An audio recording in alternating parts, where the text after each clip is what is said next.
Mais je pense que beaucoup d'entreprises, ils sont réveillés le fait que la diversité des talents, c'est pas uniquement la couleur de peau de la personne. C'est vraiment l'expérience de vie des gens. C'est ce qu'il m'a dit. Je ne peux pas, mais vous m'avez pas dit que vous étiez noir. Mais je peux pas vous faire confiance en fait. Dans le passé, on avait cette boîte classique et quand tu rentrais dans cette boîte classique, tu avais un boulot. Si tu rentres pas, tu n'as pas le boulot. J'espère moi qu'en mettant plus de diversité dans le côté privé et plus de diversité dans le côté public, c'est des gens différents qui vont se parler en fait et qui vont voter les lois.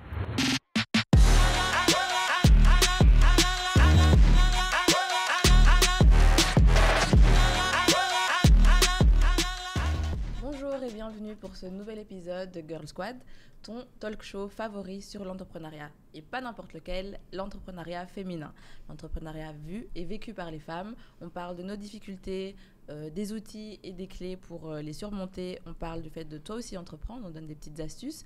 Bref, n'hésite pas, abonne-toi, dis-nous ce que tu penses de tout ça en commentaire, qui tu aimerais voir sur le plateau, ce dont tu voudrais qu'on parle et tout commentaire que tu jugeras utile. Alors aujourd'hui, on a de nouveau des invités incroyables, Nadia et Aurélie, bonjour. Bonjour. C'est Audrey Flore. Pardon, je suis désolée. Je recommence. Je suis vraiment désolée. Oh là là. Je me dis, c'est qui Aurélie? Tu regardes à côté. Vendredi. Ok, je recommence. Voilà, aujourd'hui, on a à nouveau avec nous des invités incroyables en plateau. On a Nadia, bonjour Nadia. Bonjour. Et Audrey Flore, bonjour. Bonjour.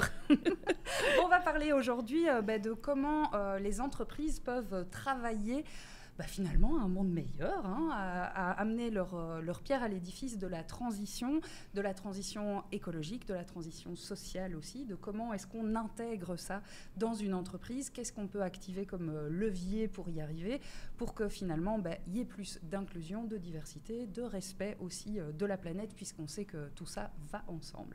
Alors, comme d'habitude dans cette émission, on va d'abord un petit peu parler de vous, un petit peu parler de vos parcours, puisque ce sont vraiment deux parcours très très inspirants et qui peuvent peut-être montrer qu'il y a d'autres chemins que les chemins classiques pour y arriver. On va commencer avec toi, Nadia.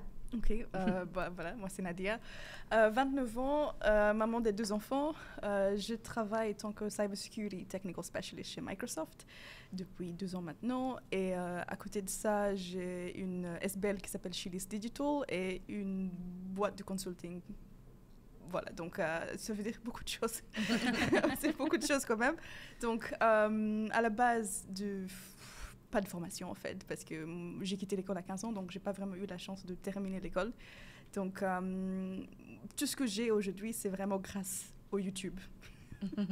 Je me suis appris mon métier sur YouTube. Souvent, c'est une blague que je fais souvent quand j'arrive dans des réunions où des gens sortent « Ah oui, moi j'ai un master, j'ai un bachelor, et toi Nadia ?» Moi j'ai YouTube. Et pour eux, ils pensent que je rigole, mais à la base non, j'ai pris mon métier sur YouTube. Donc voilà, donc ça c'est un peu moi.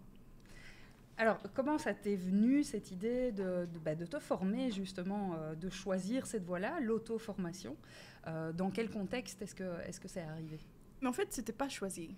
Je pense que personne choisit de se former parce que dans notre société, c'est vraiment quand on veut apprendre quelque chose, c'est quoi le premier réflexe? On va aller à l'école. On va aller à l'école, on va aller dans une sorte de formation. Mais si le centre de formation te dit que désolé, mais vous n'êtes pas adéquat ou vous n'êtes pas bon, parce qu'il vous faut passer des examens d'entrée, mais malheureusement, quand tu ne parles pas bien français à cette époque-là, tu vas d'office avoir un échec. Donc voilà, donc moi, mon premier réflexe, c'était de me former, aller à l'école en fait. Mais j'ai eu presque 18 lettres de rejet. À un bout de moment, on s'est dit, OK, il faut trouver une autre solution. Donc c'est vraiment ça que... Et finalement, c'était le CEFA qui m'a pris. CEFA, c'est une sorte de formation où tu travailles 2 jours et tu travailles 3 jours et tu as 2 jours de formation. Ouais, c'est l'alternance. C'est l'alternance. Ouais. C'est la seule école qui m'a acceptée. Et en plus de ça, quand on regardait le choix qu'ils m'ont proposé, c'était mécanique. J'aime les voitures, mais non. C'était administratif et c'est la cuisine. Et comme moi, j'étais SDF. Et j'avais envie d'être dans une cuisine. Franchement, quand elle m'a proposé l'option cuisine, j'étais là, OK, écoute, yes. Comme tu dis, ta situation en ce moment-là était compliquée, oui, c'est pas toujours un choix, non, la formation, c'est juste qu'on a besoin de... Et beaucoup de gens qui choisissent ce métier, c'est parce qu'ils n'ont pas le choix. Et ils ont pas le choix parce que le voie normale, on l'a rejeté en fait. Donc voilà, donc c'est un plan B. Donc, toi, tu commences effectivement des études de cuisine. Oui, donc, c'est ça. À ce moment-là, tu travailles. Je dans travaille les en tant que cuisines. commis de cuisine, plongeur, donc franchement, mes enfants me remercient tous les jours pour ça. Ils me disent que, ah oui, on mange 4 étoiles français, italien. Voilà. Mais en fait, je trouve que beaucoup de gens, je ne sais pas s'ils peuvent sentir ça, mais parfois on se dit, on est créé pour quelque chose. On est mis sur cette terre pour quelque chose. Et quand le monde essaye de vraiment t'écraser en te disant non, en fait, reste dans ton voie. Et c'est ça ta voie. Ta voie est commis de cuisine, mais quand tu essaies de rêver, j'avais cette envie, cette rêve, en fait, comme quoi tout ce que j'avais vécu, tout ce que j'ai subi, tout ce que j'avais vu, devait aboutir à quelque chose. Mais je ne savais pas quoi. Donc, je me sentais comme la voie qui me proposait comme commis de cuisine, mais après, j'étais femme de ménage. Non, j'étais mise sur cette terre pour quelque chose. Plus haut, plus, je sais pas moi, plus impactif. J'avais toujours cette rêve, je sais pas moi. Donc, je ne pouvais pas définir qu'est-ce que c'était comme rêve, mais je sentais que j'étais mise sur cette terre pour autre chose, pour faire quelque chose. Donc, finalement, c'est là où j'étais introduite à le domaine de l'informatique, quand je travaillais en tant qu'assistante administrative à ULB. Et ma patronne est venue un jour, tout le monde a entendu cette histoire, où elle me dit, Nadia, va dans le département informatique, apprends à coder. Et c'est comme ça que j'ai trouvé ma voie. Elle a senti que tu avais cette envie-là. Non, c'était juste...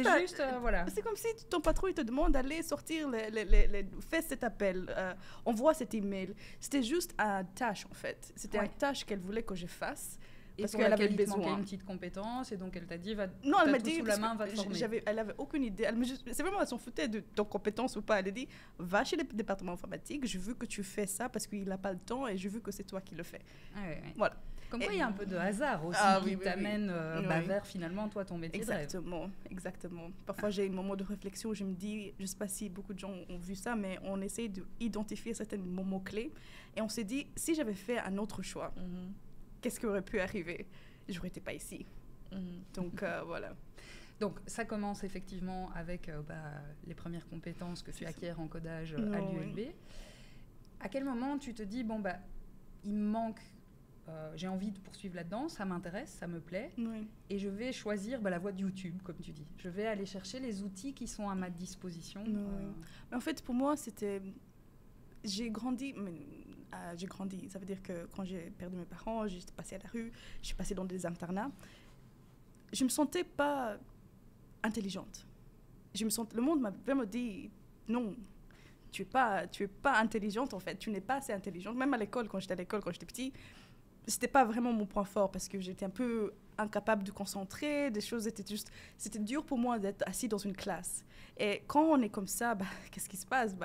Tu vas t'asseoir derrière et tu vas faire semblant de faire le travail. Et c'est comme ça que j'ai passé un petit peu ma vie. Et pour finalement trouver quelque chose de complexe comme ça, que je comprenais, quand j'étais devant cette IT administrator qui essayait de m'expliquer les fondations du code, et que je comprenais la logique derrière, pour moi, c'était juste un moment clé de ma vie où j'ai dit « Ah, je ne suis pas aussi bête que ça !»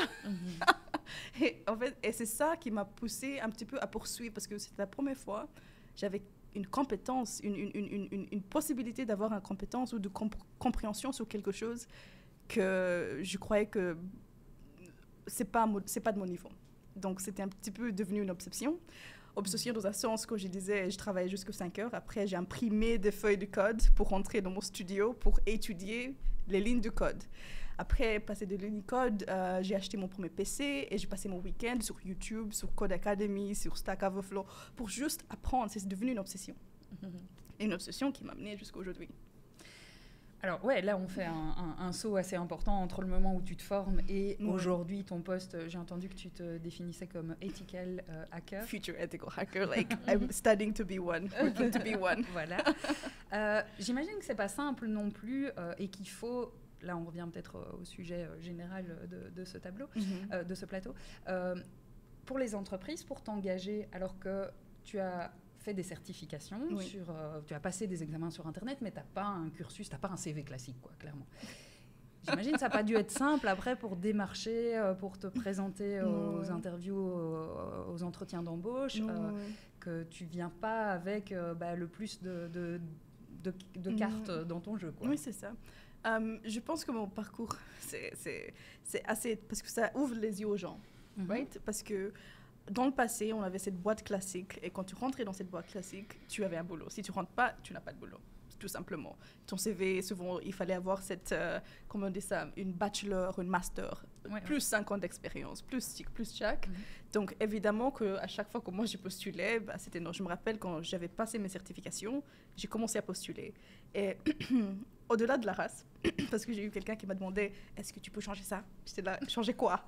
Parce qu'à ce moment-là, je me rappelle quand je postulais pour Microsoft, j'avais des cheveux blondes. Genre, j'avais des cheveux blondes, coupés et tout, avec des lunettes rouges. Et c'est comme ça que je postulais. Et souvent, je ne mets pas des photos sur mon CV. Et quand tu entends le nom Nadia Aimé, en plus, tu vois nationalité suisse. Et quand tu m'appelles au téléphone, tu entends ma voix. D'office, ils s'imaginent, ils se créent une idée derrière.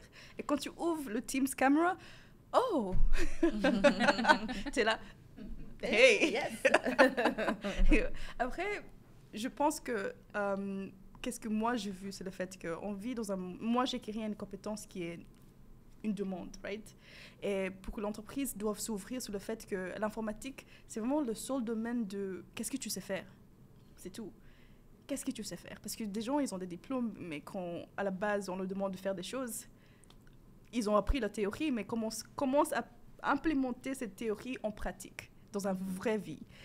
Donc voilà, donc j'ai dit, les deux voies sont importantes parce que je sais qu'il y a des structures que moi j'ai ratées quand j'aurais dû avoir si j'aurais été à l'école. Mais moi, mon aspect autodidacte me permet vraiment d'avoir cette growth mindset of je suis toujours prête à apprendre. Et ça, tu sens que les entreprises deviennent plus sensibles à cette posture-là. Oui, c'est ça, parce que quand j'ai postulé pour... Je me rappelle quand c'était sur LinkedIn, le HR, le recruteur m'envoie un message sur LinkedIn qui me dit « Nadia postule pour Microsoft ». I was like, please. J'avais postulé pour des boîtes locales et tous, ils m'ont dit non, trop junior. You wouldn't fit, tu ne rentrais pas dans la culture de l'entreprise. I'm like, of course not. J'ai vu la page de l'entreprise, nah. Ça va pas.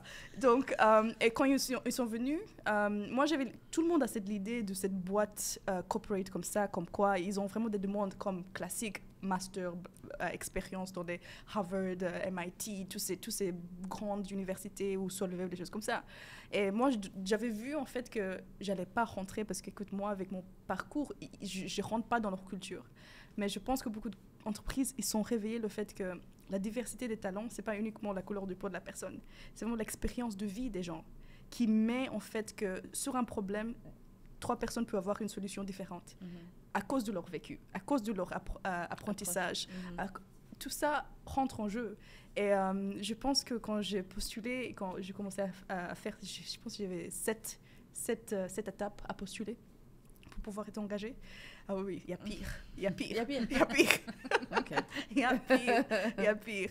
Donc, et à chaque fois, je voyais vraiment la possibilité que je voyais cette entreprise, en fait, oui, parce que c'est par rapport à la cultural values. Qu'est-ce que eux, si la valeur de l'entreprise correspond à la tienne, je dis ça c'est, on a le luxe d'aujourd'hui de choisir où on veut travailler. Et si on voit quelqu'un qui te demande est-ce que tu peux faire quelque chose avec ça, je regarde like vous m'avez même pas engagé, vous voulez que je change, like seriously, comment ça va fonctionner cette relation? Ça ne va pas fonctionner, je pense. Ça ne va pas fonctionner du tout. Donc voilà, donc oui. Ok, on reviendra sûrement sur certains éléments, mais effectivement, passons à Audrey Flore. Et toi, tu peux nous expliquer ce que tu fais aujourd'hui, Donc, bonjour. Comment tu en es arrivée là? Je suis estomaquée par comment notre parcours est opposé et tellement similaire. Ça m'estomaque. donc je m'appelle Audrey Flore. Depuis toujours, la science a été une passion. Donc moi, j'ai eu la chance de grandir avec mes parents qui ont vu très très vite que je savais me servir de mon cerveau et qui m'ont nourri. Voilà. Donc, pour moi, les études, ça n'a jamais été un souci. Et c'était un truc que j'adorais faire de toute façon. Mais la particularité, c'est que mes parents sont tous les deux aussi diplômés et que les livres, c'était la base de tout. Et parce que tu dois être meilleur que les autres, parce qu'il ne faut pas qu'on puisse douter que tu puisses faire un travail, que tu dois être 100 fois meilleur pour des raisons que vous connaissez, ce genre de choses. Et donc, pour moi, donc j'ai grandi. Et en fait, quand je t'écoutais, je me disais, bah oui, en fait, mes parents, parce qu'ils savaient, parce qu'ils étaient éduqués, ont évité, en fait, qu'on me parque dans des choses que je voulais pas faire, parce que t'es une femme et t'es noire, tu peux pas être intelligente, c'est pas possible.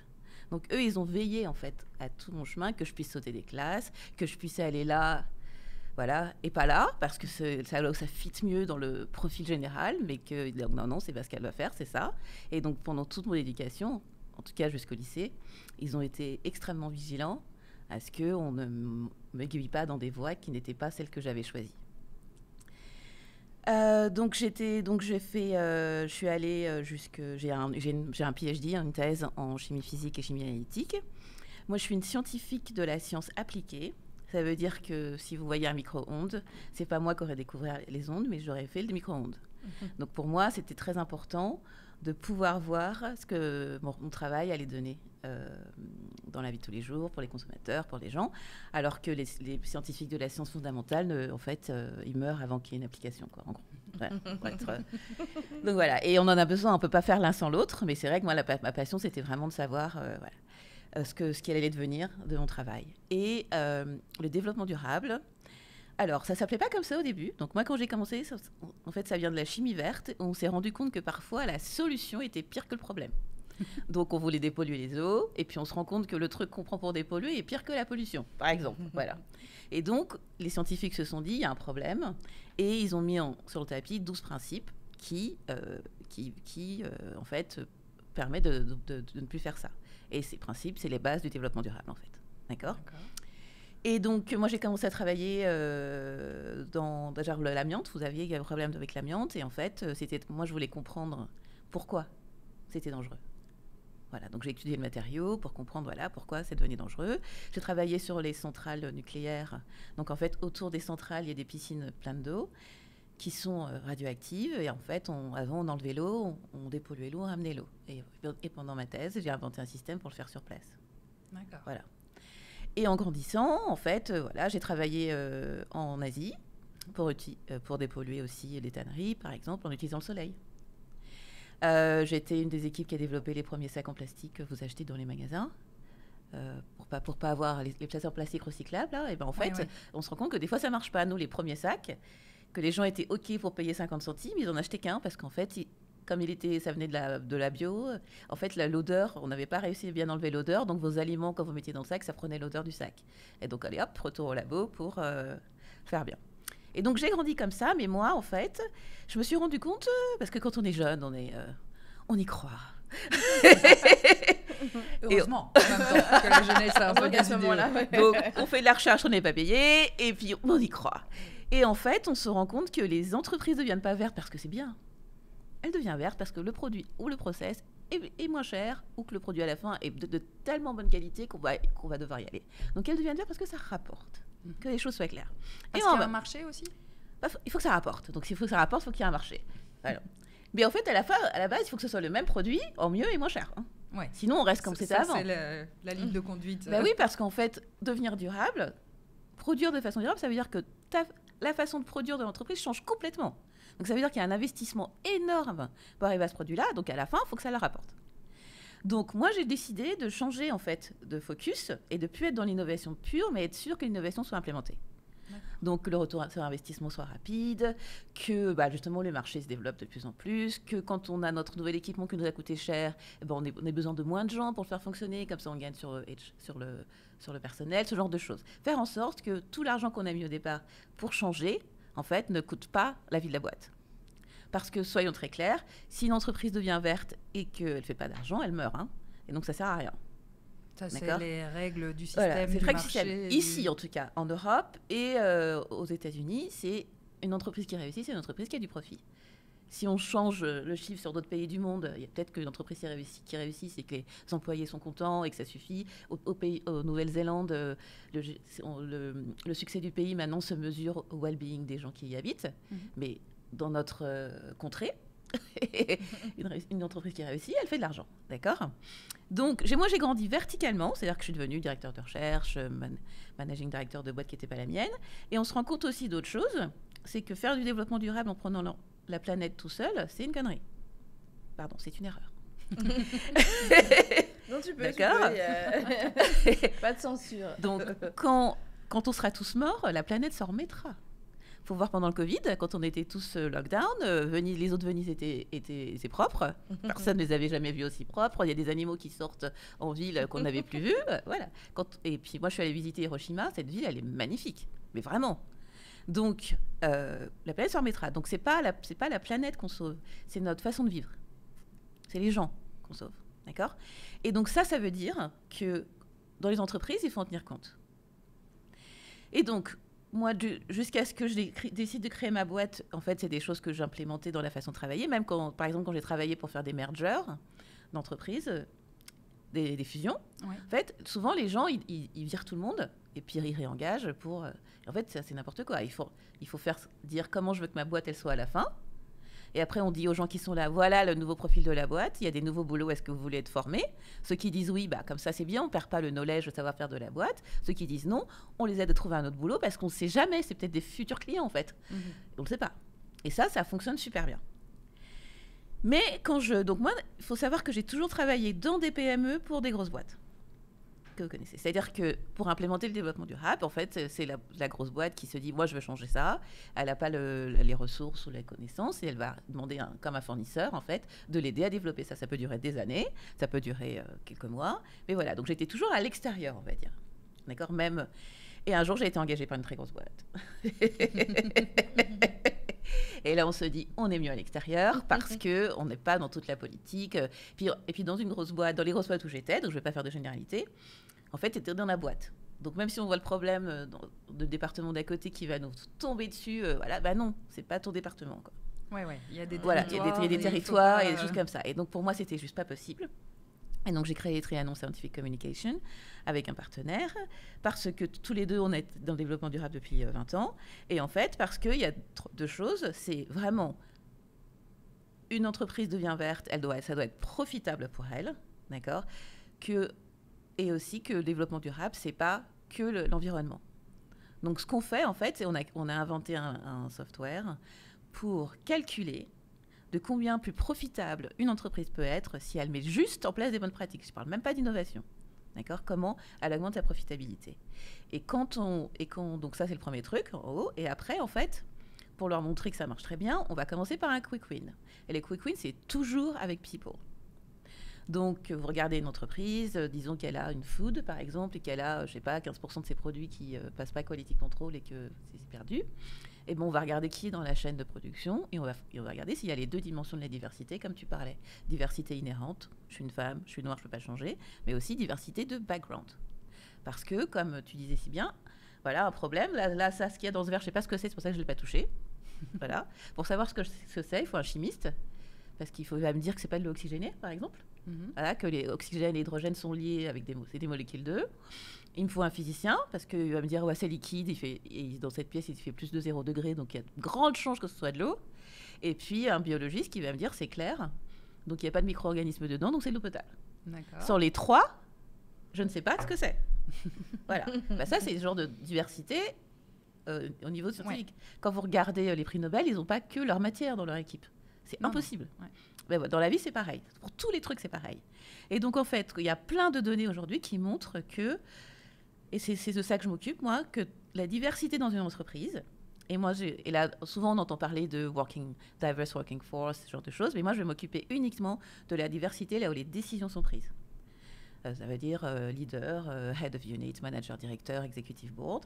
Parce qu'avec ça, en fait, non seulement vous diminuez vos émissions CO2 plus vite, mais en plus, vous avez plus d'innovation, plus de profit, parce que le profit se base, en fait, 97% des boîtes qui font du profit, c'est parce que les décisions sont prises de façon intelligente et rapide. Et donc, tout montre que quand on a plus une équipe diverse, plus ça rapporte. Parce qu'en fait, on voit les problèmes de façon différente, et donc on se challenge. Et donc, comme Nadia disait, les entreprises, maintenant, elles doivent recruter en pensant culture add. Tu comprends notre culture, mais tu ajoutes quelque chose qu'on n'a pas, plutôt que culture fit. Ah, mais tu t'es comme moi, donc je peux aller boire un verre avec toi après, donc c'est cool. Voilà, et donc c'est ce shift qu'elles doivent avoir. Et nous, on leur apprend à à faire ça, à utiliser le développement durable pour avoir plus de profit et de mettre les deux en même temps. Voilà. Et à côté de ça, parce que je n'ai pas d'enfant, Tu dors bien alors. mais que j'ai pas besoin de beaucoup de sommeil. Donc, quand on regarde, en fait, moi, mon but, c'est de rendre le monde plus sustainable, plus inclusif et plus profitable, en tout cas pour nous. Et ben, quand on regarde comment les lois sont votées, en fait, il y a les problèmes de public sector qui arrivent en haut et les problèmes de private sector qui arrivent de l'autre côté et on discute les problèmes là. Mais quand on regarde qui est à la tête de public sector, ce n'est que des hommes blancs. On regarde les 500 plus grandes compagnies, il y a 98% d'hommes blancs. Hein, et je crois qu'il faut s'appeler John, on a plus de chances de s'appeler John que d'être une femme en haut. Hein. Voilà. Ouais. Et quand on regarde public sector, c'est un peu la même chose en fait. Oui, oui. Yep. Donc moi, dans le privé, je fais pas pour les entreprises. Et dans le public, en fait, je suis aussi présidente d'une association qui s'appelle The Brussels Binder et qui advocate pour qu'il y ait plus de diversité de femmes, plus de femmes et plus de diversité de femmes dans tous les policy debates. Ce qui veut dire que, comme ça, nos problèmes aussi arrivent là-haut. Et donc, j'espère, moi, qu'en mettant plus de diversité dans le côté privé et plus de diversité dans le côté public, c'est des gens différents qui vont se parler, en fait, et qui vont... Voilà. Donc, c'est ça. Et donc, c'est aussi important des deux côtés, sinon nos problèmes, en fait, n'arrivent jamais en haut. Quoi. Oui, parce que c'est ce que disait Nadia, sur des problèmes très concrets, il est important d'avoir des équipes diverses parce qu'elles vont apporter des solutions technologiques diverses. Mais ça vaut pour tous les niveaux. C'est clair. Chaîne, en fait, hein. Pour tous les états de la chaîne, c'est ça. Et le gros problème aujourd'hui, c'est que, à cause des biais que les gens ont, tout le monde a des biais, c'est humain. Oui, bien sûr. Le problème, c'est qu'il y en a qui travaillent dessus, il y en a qui... Et la plupart des gens ne le font pas. Parce qu'être avec l'entre-soi, c'est quand même facile. Je dis toujours, the comfort zone is easy, and it's not tiring, and, it's comfortable. Et donc, le but des gens, les gens, ils doivent, en fait, consciemment fight that. Voilà, ils doivent consciemment faire attention à ça. Et donc, à notre niveau, ça veut dire, quand je network, pas toujours les mêmes networks parce que je me sens bien, aller voir des networks que je connais pas. C'est, voilà, en tant qu'HR, c'est pareil. Je recrute pas toujours dans l'école d'à côté, parce que c'était mon école et les gens, ils sont tellement bien dans cette école. C'est ça, quand on recrute, quand il y a 5 personnes qui sont responsables du recrutement et que tout le monde est d'accord, c'est qu'il y a un problème. Hein. Oui. C'est qu'il y a un problème. Hein. Moi, j'ai déjà cherché du travail où on m'a dit, vous êtes tellement différentes qu'on pense que ça va être compliqué pour nous. Voilà, ils se sont pas demandé si cette différence, je pouvais l'utiliser bien et tout ça. Voilà, j'ai fait le truc, on a dit voilà. Mais j'ai eu des choses où on a dit, on a voté, on était 3 contre 2, mais en fait, ils ont peur parce que vous êtes tellement différentes. Bon, moi, ils ont voté. Mais voilà. Ce que tu disais est intéressant de travailler avec les entreprises, en tout cas sur ce qu'elles y ont à gagner. Parce que ce que tu viens de dire là, c'est quelque chose qu'on n'a pas encore dit sur ce plateau, mais qui pourtant...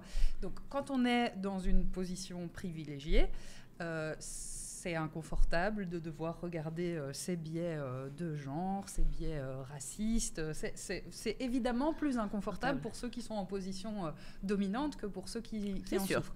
Alors, ceux qui en souffrent, ils ont bien d'autres inconforts, donc c'est pas l'idée de nier ça. Hein, ça, c'est clair et net. Hein. Mais de pouvoir travailler avec les entreprises sur finalement ceux qui les animent, faire du profit, faire de la croissance, c'est peut-être parler leur langage et leur permettre à ce moment-là de... Moi, je pense que les gens changer, c'est difficile. Pour tout le monde, hein, mais encore plus quand ça fait longtemps qu'on est là-haut et qu'on n'a pas envie de laisser sa place. Donc, j'y vais avec le porte-monnaie. Ouais. Voilà, je suis hyper pragmatique. Je change pas le monde, mais je mets les gens en place qu'ils le feront. Voilà. Alors ça, c'est quand on agit effectivement, je dirais, en haut du process. Oui. Toi, Nadia, tu travailles aussi en bas du process, puisque tu travailles aussi avec, tu le disais, avec des assos. Tu as fondé une association pour essayer de pouvoir amener plus de jeunes filles, notamment, à aller vers les métiers scientifiques, technologiques, numériques, pas digitaux. Je sais qu'il y en a qui détestent quand ils disent ça. Ouais, comme quoi, déconstruire des trucs, même le langage. Certaines bases ne changent pas. Prennent du temps, en tout cas. Oui, mais en fait... J'adore ce que vous avez dit parce que moi, il y a 5 ans, j'ai fondé Chili's Digital et c'était une association. Je faisais mon freelance, mais j'étais vraiment à 100% focalisée derrière. Je ne travaillais pas dans les boîtes. Ça, c'était mon travail du matin au soir. Et ensuite, je me suis rendu compte qu'il était vraiment une décision de mettre Chili's Digital de côté parce que je me suis rendu compte qu'on ne peut pas changer le monde pauvre. On ne peut pas changer le monde pauvre. Et les associations, en fait, tout dépend de qui connaît qui. Ensuite, pour arriver à avoir des subsides et des choses comme ça. Donc, j'ai décidé de faire autrement. Donc, je suis devenue corporate, capitaliste. J'ai rentré dans la boîte, je gagne ma vie. Et maintenant, je peux financer mon association indépendamment pour pouvoir faire l'impact que j'ai envie de faire. Et c'est ça que j'ai vraiment vu qui change. Parce que dès qu'on est dépendant des gens ou des subsides, c'est juste dur parfois pour continuer en fait à faire parce qu'il y a toujours des agendas des gens, il y a toujours des networking, mais encore une fois, je trouve que Bruxelles, avec leur networking, parfois on se demande, mais en fait, c'est juste des photo-op. Des petites choses comme ça. Donc, je me suis vraiment mis sur le côté où j'ai vraiment focalisé à avoir cette compétence pour pouvoir rentrer chez Microsoft. Et aujourd'hui, je vois un changement énorme. Ça veut dire que maintenant, quand tu travailles chez Microsoft et que tu es sort of like, c'est un stamp, validation stamp. Là, tout le monde vient. Là, tout le monde maintenant veut travailler avec toi. Là, tout le monde veut collaborer et faire des choses comme ça. Et je dis, c'est super. Parce que maintenant, ça me permet de dire, je peux choisir avec qui je travaille. Pas parce que j'ai besoin de votre fonds ou de l'argent, mais c'est juste parce que j'ai envie d'avoir plus d'impact dans les endroits que je sais qu'il y aura un impact immédiat. Et je pense que c'est ça le changement, pas pour des petites personnes, mais pour des gens normaux, right? Parce que moi, je ne pourrais jamais faire du policy. This doesn't fit there. Like ça, la façon que je parle. Mais moi, je suis plutôt dans les ground, right? J'aime bien travailler avec les gens. Ça veut dire être technique avec les gens, vraiment les simplifier le monde technique. Ah, moi aussi. Right? Moi aussi. Same. Bah, c'est plus... mais du coup, comme ça parle de... Moi, je fais la même chose, en fait. Je fais pas de policy, je fais la même chose avec les gens. Parce que même là-haut, en fait, il faut que... Quand on fait du training et tout ça, il faut que ce soit, j'essaye de le faire de façon immersive. Donc que ce soit les gens se rendent compte de quelque chose au lieu de leur dire ça va pas. Ils vont, à travers le training que je vais leur faire, executive training, en fait, ils vont se rendre compte du truc par eux-mêmes, de ce qu'eux, ils peuvent faire à leur niveau là où ils sont. C'est comme, mais voilà, c'est pareil. C'est pareil. Mais parce que si on commence par des grands trucs... des grands trucs généraux et tout ça, non. Moi, comme toi, j'essaie d'être extrêmement pragmatique sur ça veut dire quoi pour vous, aujourd'hui, demain et après-demain. Oui, c'est ça. Voilà. Mais ça veut dire, comme vous avez parlé de public sector et private sector, ça veut dire, c'est pas mon profil d'être là. I have no interest in being a manager, I have no interest in being an executive. Franchement, moi, je suis plutôt quelqu'un je connais my personal style, my communication style and how I deal with people. Very nice. It's on the ground. Parfois, je rentre dans des réunions, des gens me regardent, les bias des gens, like, who are you? Like, are you an intern? Like, même à l'école de mes enfants, ils me demandent si je suis le nounou. Wow. Mais non, mais c'est pareil. Parce qu'ils ont vraiment cette image derrière de what does an executive look like? Me, I think I look like one, and they still ask. Look like one. Non, mais je comprends. C'est important de travailler Exactement. Voilà, moi je pense honnêtement que pour faire le changement, et on a besoin d'être les deux côtés. Oui, voilà. Mais si on veut que ça reste en tout cas dans une entreprise, que ce soit pas juste l'initiative d'un super manager et qui s'en va et ça revient comme avant, il faut qu'en haut, il y ait des choses qui soient dites claires. Je veux que ça se passe. Et donc moi, c'est pour ça que je commence par en haut. Top down, c'est obligatoire. C'est obligatoire. Mais après, il faut des gens en bas pour pouvoir... Exactement. Je suis tout à fait d'accord. On est complémentaires. On est complémentaires, ouais. Et c'est ça qui est important. C'est ça qui est important, ouais. Et beaucoup d'entreprises, ils ont commencé à comprendre ça, le fait que on peut pas en faire des changements vers le bas, vers le haut, mais si le haut dit non, tout le travail qu'on a fait, ça sert à rien. Donc il faut former le haut. Ensuite, en descendant, on commence à collaborer avec les gens qui sont en bas pour pouvoir vraiment pas juste imposer, mais pouvoir collaborer avec eux pour construire quelque chose. Parce que c'est difficile de changer son mindset. Pour moi, j'ai vraiment eu, même mindset, on parle de mindset du jour au jour, où certaines vécus, certaines, par exemple, financial literacy, right? C'est des petites choses que si on a grandi dans la façon de penser à l'argent ou certains juste changements, c'est difficile de déconstruire ça, en fait, pour adopter un nouveau mindset. Et beaucoup de gens, le premier réflexe, c'est dire non. Ah, mais c'est français, ça. Non, Dis d'abord non. Ça, c'est trop... déconfortable. Ça sort de mes compétences, ça sort de mon savoir-faire. Donc, directement, on va dire non. Et moi, je me dis, c'est la même chose. Moi, avant, c'était toujours like, I can't do this, je peux pas le faire. Mais pour un petit peu changer, déconstruire ça, ça veut dire que Top Down doit aider des gens à voir c'est quoi les aspects positifs de ce changement qu'on est en train d'imposer vers... C'est même la cybersecurity. Cybersecurity, it's people. C'est pas juste technology and processes, c'est des gens. Parce que le premier, technically, weak link de cybersécurité, c'est les gens. Les gens qui cliquent sur des phishing emails, qui laissent l'attaqueur dedans. Mais donc, si on apprend au personnel, c'est quoi l'impact de cliquer sur ces liens, l'attaqueur rentre dans notre système, il crée un ransomware, on est bloqué, on ne peut plus travailler, la boîte ferme. Oui, c'est donc de redonner les dimensions humaines pour comprendre les process techniques et surtout comprendre pourquoi ils sont importants à mettre en place. Exactement. Mais c'est les gens le pire en fait. Parce que la science, la science c'est facile à comprendre. C'est-à-dire que quand on comprend la science, ça reste toujours pareil. Et toi, ce que tu fais, Nadia, c'est la technologie. La technologie, en fait, c'est pour enable la science. Et ben, du coup, la technologie, c'est l'humain. Ouais. Voilà. Et sans l'humain, on n'est que juste des robots en fait. Ça sert à rien. Mais pour enable l'innovation, il faut de la technologie. Et la technologie, c'est l'humain. Et c'est ça en fait le problème. Oui. On croit qu'il y a des bonnes personnes, mais moi, j'ai toujours ce concept, je disais, c'est pas la technologie ou la science qui est mauvais, en fait, c'est juste les gens. Parce que dans chaque métier, on voit ça partout dans le monde. N'importe quel secteur, il y a toujours des bons et des mauvais gouvernements, whatever, private. Oui. Il y a toujours l'agenda humain qui rentre, qui transforme la technologie dans quelque chose de négatif.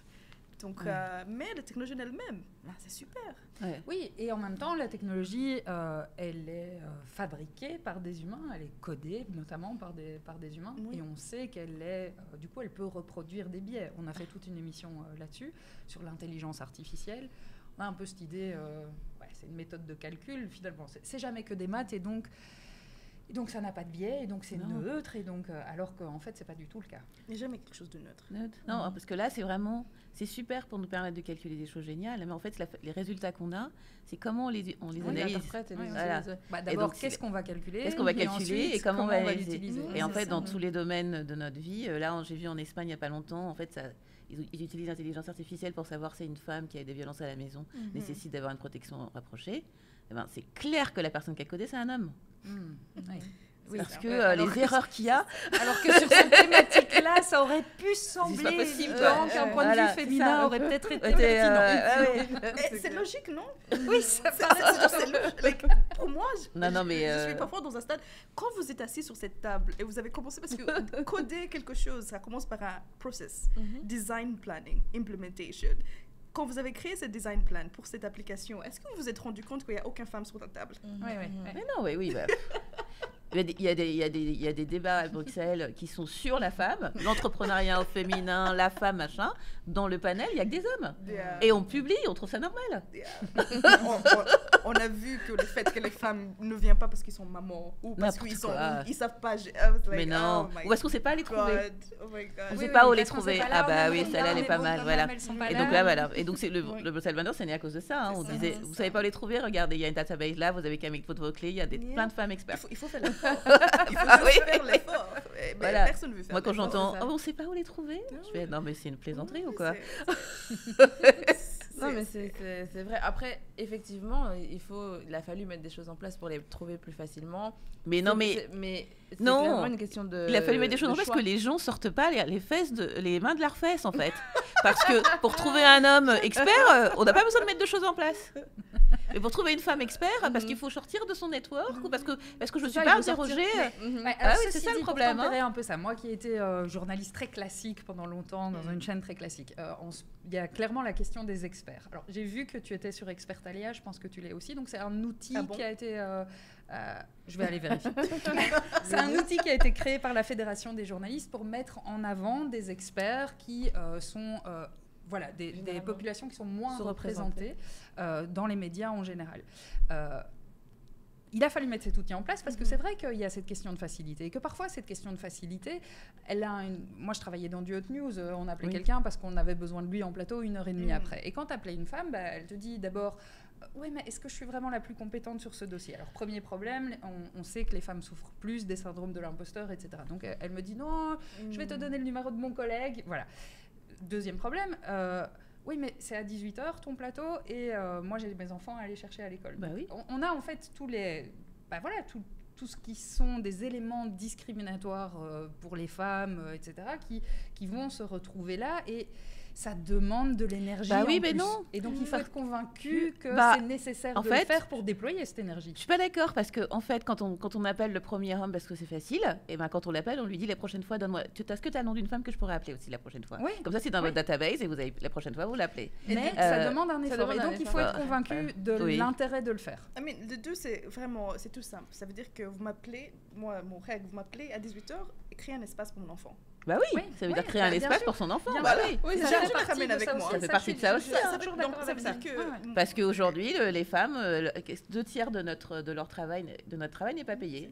Parce oui, bien que sûr. voilà. Oui, c'est Eh ça. ben, Bien sûr, faut- on sait, faut on mettre a ça en cité le place, chiffre quoi. encore, C'est c'est ça, ou de société. 16 heures de Voilà, travail c'est ça. pour s'occuper des enfants en plus que Oui, pour c'est les ça. hommes. Donc, Donc, bien entendu que c'est un deuxième job. Ou des Ouais. conférences Et sans doute le plus qui prenant. payent des nounous pour moi. Parce Bah que oui. j'ai dit, je suis désolée, mais je ne vais pas payer un nounou pour pouvoir venir. Bah, pouvoir c'est venir. évident. Donc, c'est juste évident. Il faut créer des processus. Il faut créer en des place. processus. On voilà. fait jamais ça pour des hommes parce qu'ils savent très bien que les hommes n'auront pas ce problème de dire ouh, je vais. Mais je veux pas dire que ça n'existe pas. Peut-être ça existe, mais la plupart du temps, quand tu regardes les chiffres, les femmes ne savent pas. Même pour des networking events. Quand je suis devenue maman, je me rappelle quand j'étais jeune, tu avais des networking events le mardi à 5 heures et des conférences assez pertinentes avec des connexions assez importantes, mais on peut pas y assister. Pourquoi? Parce que déjà du 1, c'est toujours au soir.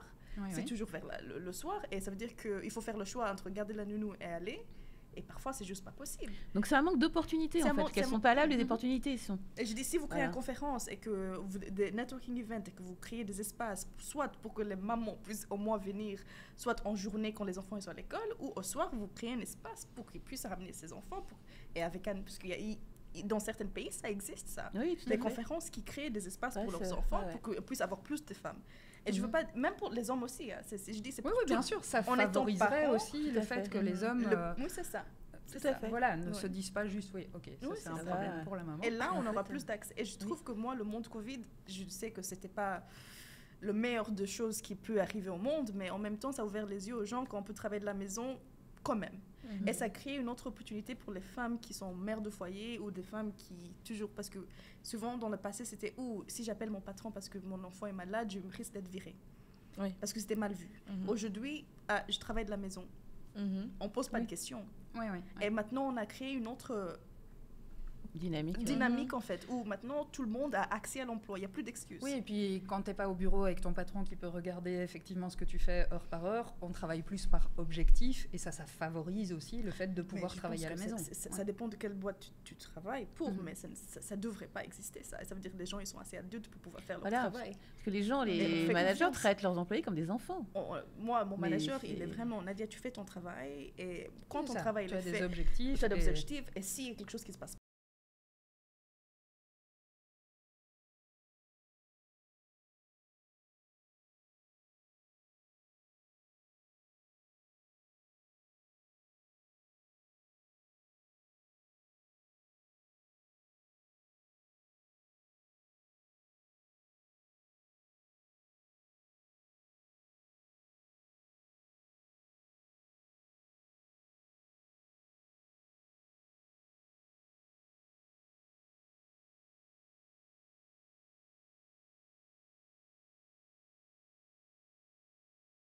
on attend de chanter cette chanson de manque de talent, manque de talent, manque de talent. Mais pourtant, I'm like, ok, so, tu vas chercher où tes talents? À Solvay, nice. T'as des petites bottes qui se ressemblent, Ouais, ouais, Mhm. ouais, right? ouais, ouais, Donc, ouais. pour pouvoir changer quelque chose, like, you know, je sais pas comment dire ça en français, like, to have a different result, you know, like Churchill a dit, the definition of craziness is doing the same thing over and over again. Oui, oui, Tu veux pas répéter toujours les répéter mêmes process, exactement. ça Et attendre donnera un toujours les résultat. mêmes En réponses. attendant Ouais, le ouais, ouais. différents résultats, en attendant Ouais, un ouais. différent résultat. Mais pourtant, si on veut un différent résultat, il faut aller ailleurs, Ouais. tester Mhm. autre chose. Est-ce que c'est des choses que tu arrives aussi à implémenter justement chez Lady Digital, toutes ces notions-là? Parce que donc, tu apprends, je sais pas que c'est pas toi qui le fais, mais tu mets en place des formations, des programmes de formation. Et comment est-ce que tu arrives à amener justement tous ces éléments de changement, juste par rapport peut-être à la manière d'apprendre, à la manière éventuellement aussi de se projeter, toutes ces questions, est-ce que tu arrives à les imbriquer pour apporter des formations qui selon toi, seront plus durables, Mais mieux? moi, j'ai dit souvent, moi, je ne suis pas une centre de formation, donc ça, c'est pas le but. Moi, le but, c'est vraiment, c'est le first stop to your next formation. Tu vois, Pardon. Donc, pour moi, je pense que quand des gens me voient, on ne peut pas être qu'est-ce qu'on ne peut pas voir. Right? Et bizarrement, je ne sais pas comment, mais je suis devenue une sorte de symbole, like, you know, being a woman in technology, woman in cyber. Et beaucoup de gens viennent vers moi pour me poser des questions de OK, j'ai envie de rentrer dans le monde digital, mais je ne suis pas technique. Et je pense que c'est un talent que j'ai pu apprendre sur le fait que je peux vraiment simplifier la complexité de l'informatique. Et au niveau de travail, je le fais aussi. Parler avec des clients, essayer de faire comprendre le niveau de cybersecurity, threat landscape, qu'est-ce que Microsoft peut apporter, des choses comme ça. C'est vraiment mon travail. Donc, ça veut dire que de mon côté privé, professionnel, c'est vraiment, on va discuter. On va parler de qu'est-ce que tu as fait de ta vie. C'est vraiment une session où on va discuter. La première session, c'est vraiment on va discuter et vous allez m'expliquer tout ce que vous avez fait durant votre parcours. Et juste donner un exemple, une femme qui était assistante administrative durant toute sa vie, elle a eu des enfants, elle a décidé d'arrêter pour garder. Maintenant, les enfants, ils sont grands, elle veut maintenant commencer un petit peu à travailler parce que, évidemment, l'inflation, la vie est devenue difficile, right? Et on a juste eu une discussion. Et l'idée, c'est de vraiment combiner des transferable skills de son passé avec le tech. Pour voir qu'est-ce que ça peut être né dessus. Et là, on a eu le résultat de Virtual Assistant. En travaillant sur Upwork, on créait son site pour gérer des agendas aux gens virtuellement, pour pouvoir appeler des hôtels, programmer des choses comme ça. Donc, c'est vraiment pas juste dire devenir un développeur. Il y a trop de développeurs maintenant. C'est pour ça que moi, j'ai changé de métier. Oui, on a l'impression qu'il faut juste des compétences très, très techniques, très hard skills finalement, et alors qu'en fait, tous les métiers de la tech ont besoin d'un tas de soft skills. Exactement. Ce que tu disais, être la capacité à simplifier, à expliquer, la capacité à être organisé, la capacité à fédérer une équipe, à suivre un projet, toutes des soft skills comme ça qui sont ultra nécessaires. Exactement. Aussi. Et beaucoup de gens voient que le fait qu'ils ont fait un changement de carrière comme je commence à zéro. Je dis non, vous ne commencez pas à zéro. Vous avez plein de talents que vous avez pu acquérir dans votre passé. Donc maintenant, juste voir comment la technologie peut rentrer dedans.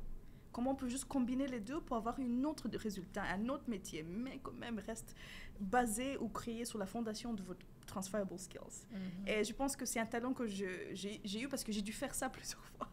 J'ai dû apprendre mon métier, j'ai dû explorer le monde de technologie du A à Z pour pouvoir finalement trouver où je me sens à ma place.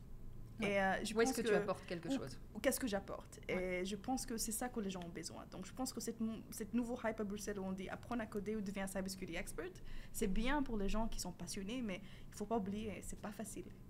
Parce que tout est basé sur une seule chose, passion. Et si on n'est pas passionné par quelque chose, et on le fait uniquement, par exemple, pour l'argent, on va le faire jusqu'à un petit temps. Après, on connaît tous les résultats. On va peut-être passer à la partie piment de cette émission. Donc vous avez ces magnifiques petits piments devant vous. L'idée, c'est d'inscrire dessus une phrase qui vous a marqué dans votre parcours. Alors ça peut être à n'importe quelle étape de votre parcours. Et ça peut être une phrase qui a été... une phrase positive qui vous a boosté parce qu'elle était positive et qu'elle vous a porté. Ça peut aussi être une phrase négative, quelque chose que vous avez vraiment pris comme, un peu comme une claque, mais qui vous a dit, ok, c'est bon, je dépasse ça, j'y vais.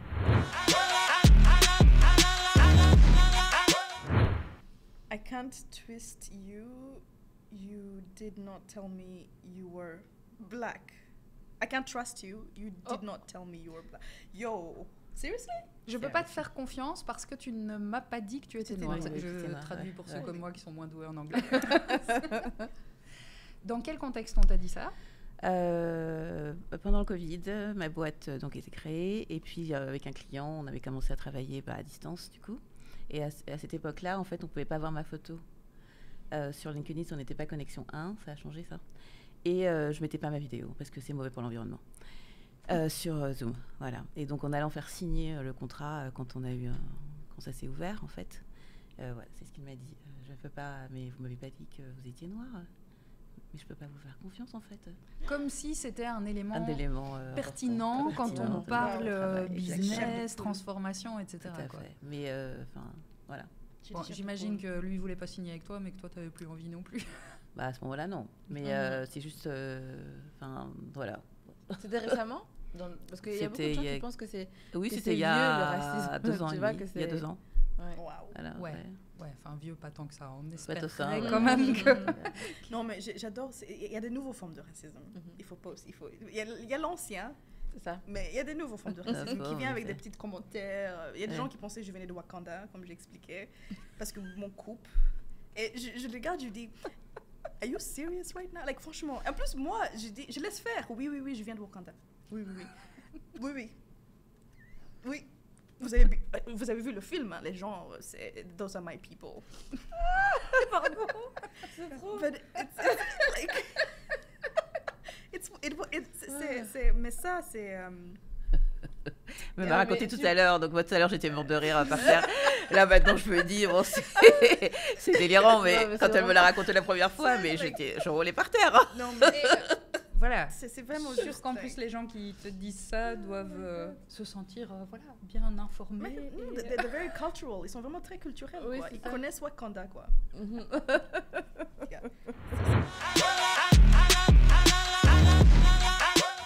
Oh, now is not forever. C'est vrai. Yeah. Oui, maintenant, le moment présent, et ça va pas être comme ça tout le temps. Yeah. Ouais.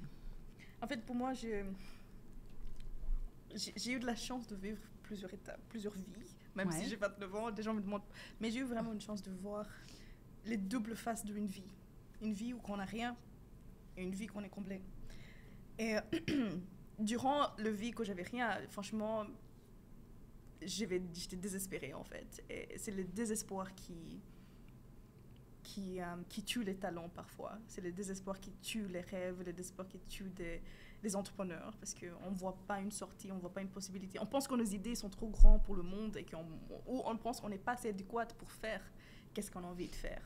Le monde, avant, n'était pas trop changé par des gens comme nous. C'était toujours un type de personne qui changeait le monde, toujours un type de personne qui recevait les awards, toujours le type de personne qui a leur reconnaissance.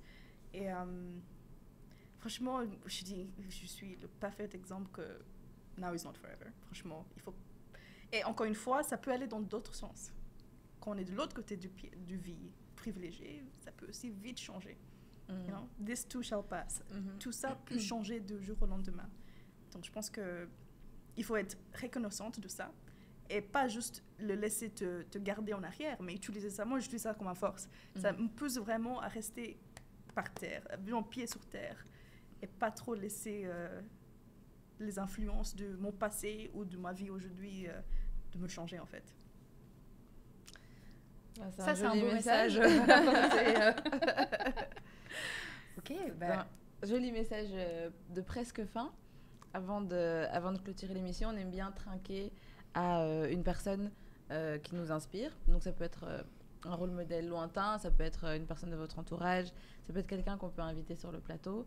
Mais voilà, on rend hommage à celles qui font bouger les choses aussi. vous avez encore de l'eau. Yeah. Est-ce que vous avez une idée? Oui. Est-ce qu'il y a une femme, une personne autour de vous à qui vous avez envie de rendre hommage?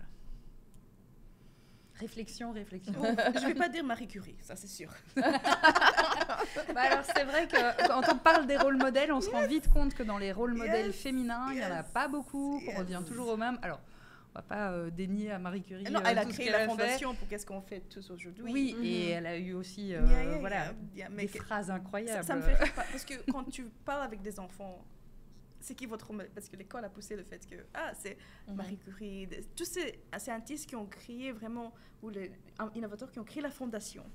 Mais le monde qu'on vit aujourd'hui a besoin des rôles modèles que les gens puissent s'identifier aujourd'hui. Oui. Right? Et ça, ça. heureusement que vous êtes là. Je suis pas rôle modèle. Yes, you are. Yes, you Si, are. si, Trop on a- pas. Ça, on a remarqué ici, On on a a reçu reçu plein. Voilà, vraiment, on a reçu un tas de femmes incroyables qui sont, à mon sens, toutes des rôles modèles. Il n'y en a aucune qui te dira « je suis un rôle modèle Ouais. C'est normal, ne vous inquiétez pas. Voilà. Super pas. C'est important parce que je pense que quand une jeune fille va dire j'ai envie d'être chimiste, elle peut avoir Audrey devant elle. C'est très Parce que c'est important. pas quelqu'un qui a vécu il y a 30 ou 40 ans, elle est là, elle est présente, elle le fait. Et ça pousserait plus des gens à voir cette you can become what you see. Tu peux être qu'est-ce que tu vois. Ouais. Et quand tu la vois, présent, actif, à faire des choses, ça te pousse encore à essayer d'atteindre ce but. So, je mettrais Audrey. Ça va pas bien. Allez. Non, mais ça va pas bien, franchement. Cheers to Audrey. Merci beaucoup. Bon, moi, je suis frustrée, en fait, parce que tous les trucs que tu as dit, c'est les trucs que je dis d'habitude. Donc, voilà. Bon, je vais pas copier sur toi en prenant toi, mais sache qu'il y a plein de choses que tu dis qui résonnent chez moi. Mais en fait, je vais penser à moi, donc, quand tu parlais de la représentation, et moi, on m'a toujours dit que je n'existais pas. Et donc, je voudrais porter un toast à la personne qui a trouvé, en fait, qui a été comment dire ça, la lèpre, qui était une maladie qui décimait tout le monde, en fait. Et en fait, c'est une chimiste noire qui a trouvé la solution. Et en lui portant un toast à elle, on porte un toast à toutes les femmes à qui on a enlevé la paternité de solution pour la donner à leurs collègues masculins en les oubliant dans le processus. Voilà. Et l'histoire de la science est pleine de ces invisibilisations. Voilà. Bah, donc, dis-nous son nom. Augusta Bell. Comment? Augusta Bell. Voilà. Augusta Bell. Cheers. Ça aurait été mieux si ça aurait été du Jack of Daniels or something, right?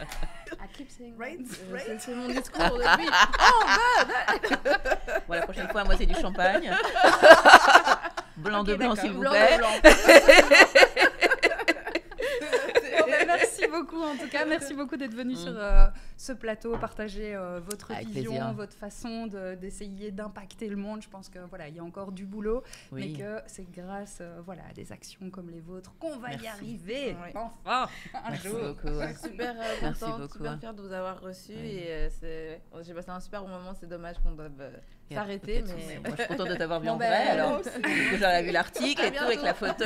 À bientôt, Je à t'ai la vu en semaine vrai. prochaine. Likez, abonnez-vous. Abonnez-vous, Voilà, il y a commentez. vraiment plein de points de vue ultra inspirants à venir écouter en regardant nos Girl Squad. À bientôt, merci à la beaucoup. prochaine. Bye bye. Merci beaucoup.